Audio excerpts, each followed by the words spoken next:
Ministerio Cristiano de Restauración Familiar Miniscrefa presenta Dios de Pacto, un momento de reflexión que será como agua fresca para tu alma. Y hoy estaremos hablando sobre el juicio del gran trono blanco. Y cuando se habla de juicio, se da por sentado al juez, que es la persona que administra la justicia y que tiene autoridad para condenar y castigar al malvado, así como para vindicar o liberar al oprimido. La justicia, que es la rectitud de conducta que se ajusta a las condiciones de una relación determinada. Juicio es el ejercicio del entendimiento en virtud del cual se puede discernir la realidad inclusive del bien y del mal, y así formar una opinión en cuanto a la naturaleza real de alguna cosa o hecho, o el verdadero carácter moral de una persona. Por lo general, cuando la Biblia habla de juicio, se da por sentado que el juez es Dios. Pero la justicia de Dios manifiesta su fidelidad consecuente consigo mismo, porque Dios es un Dios de pactos. Dios es justo, todos sus caminos son justos, no hay iniquidad en él. La justicia y el derecho son las bases de su trono. El juicio de Dios es desde luego infalible. Él juzga el mundo en dos dimensiones, especialmente en el Antiguo Testamento hay varias referencias al juicio de Dios. Él juzga en las dimensiones de la historia y de la escatología. Dios juzga a individuos como por ejemplo a Adán y a Eva en Génesis capítulo 3, Ananías y Zafira en Hechos 5 del 1 al 11. Asimismo él juzga a las naciones como Israel y naciones circunvecinas. Sin embargo, la mayor parte de las enseñanzas bíblicas sobre juicio se refiere al futuro, o sea, a la dimensión escatológica, y como está escrito en Hebreos capítulo 9, verso 27, de la manera que está establecido para los hombres que mueran una sola vez y después el juicio.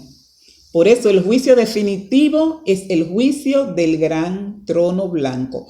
Ahora, el juicio final para los que se identifican con Cristo y han creído en Él y tienen fe en su sangre y le han entregado su vida y ya se han verificado en el Calvario, ya Jesús pagó el precio, cargando en sus hombros todo juicio de pecado, aunque nunca se halló pecado en Él, Él cargó con todo el pecado del mundo.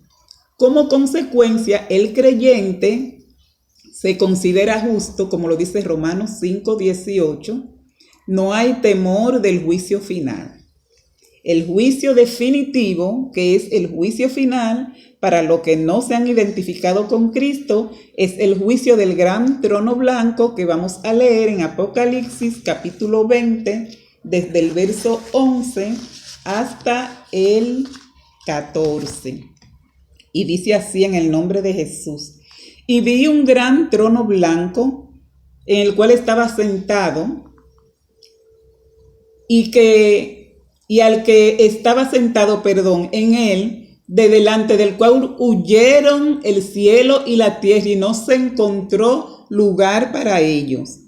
Y vi a los muertos grandes y pequeños de pie ante Dios, y los libros fueron abiertos, y otro libro fue abierto, el cual es el libro de la vida, y fueron juzgados los muertos por las cosas que estaban escritas en los libros según sus obras.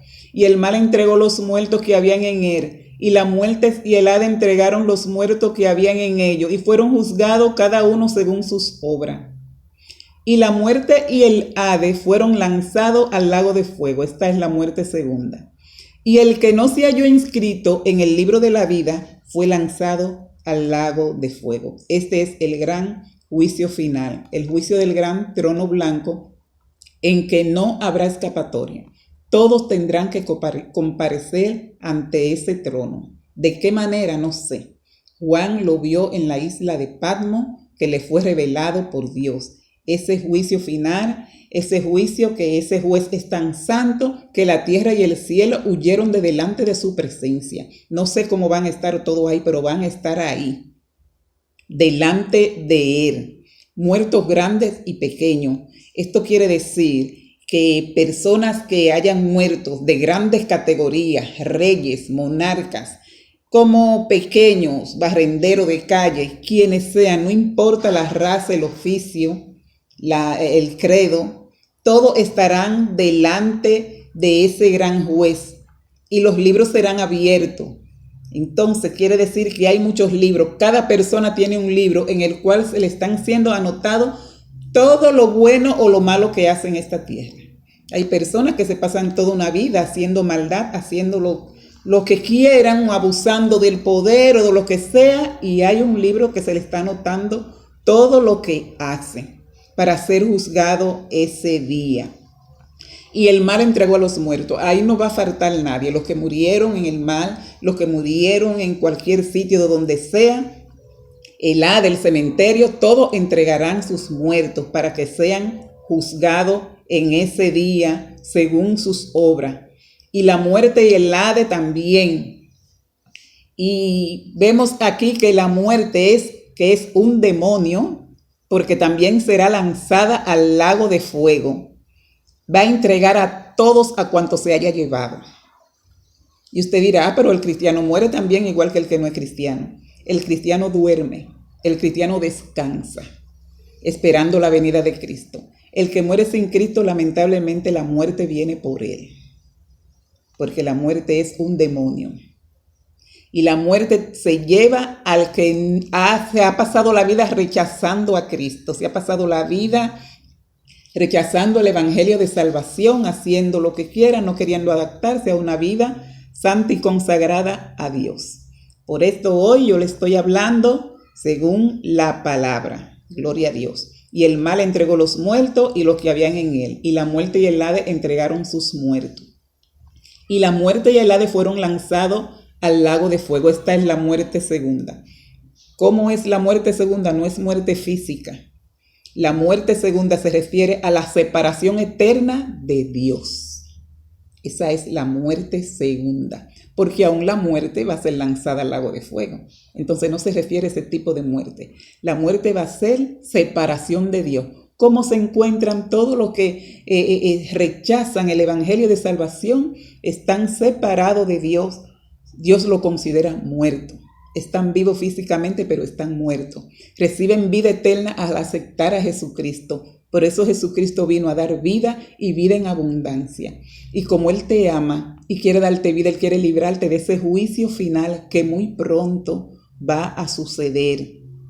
Y lamentablemente el que no se encuentre inscrito en el libro de la vida será lanzado al lago de fuego junto con la muerte, junto con Satanás y su demonio, que para él fue hecho ese lugar.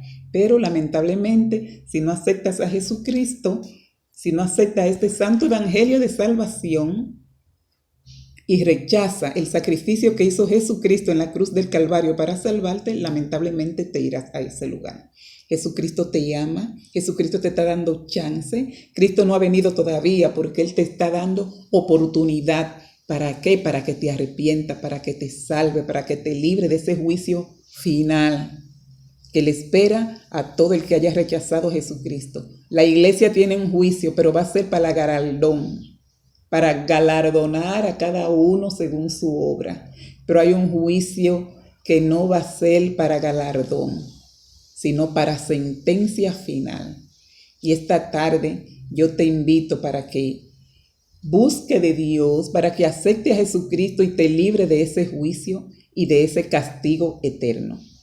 Si ha entendido que quieres salvarte, que no quiere ir a ese juicio donde no habrá escapatoria, donde el juez no coge cohecho, donde nadie podrá escapar ni pasar de chivo, como comúnmente decimos. Si te quiere librar de eso, acepta a Jesucristo esta tarde. Solo tiene en este mismo momento, a esta hora, a la hora que lo esté escuchando, solo tiene que confesar a Jesucristo como tu Salvador, diciéndole: Señor Jesús, en este momento te doy mi vida, te acepto tu santo evangelio, me aparto del mundo y del pecado para servirte, para salvar mi alma y así ser librado del castigo eterno. Quiero servirte y hacer tu voluntad, Señor. Perdona todos mis pecados e inscribe mi nombre en el libro de la vida. En el nombre de Jesús te hago esa petición. Amén. Si has hecho esta oración, pertenece al número de los salvados. Estás inscrito en el libro de la vida y no habrá problema, porque ya no va a tener que comparecer ante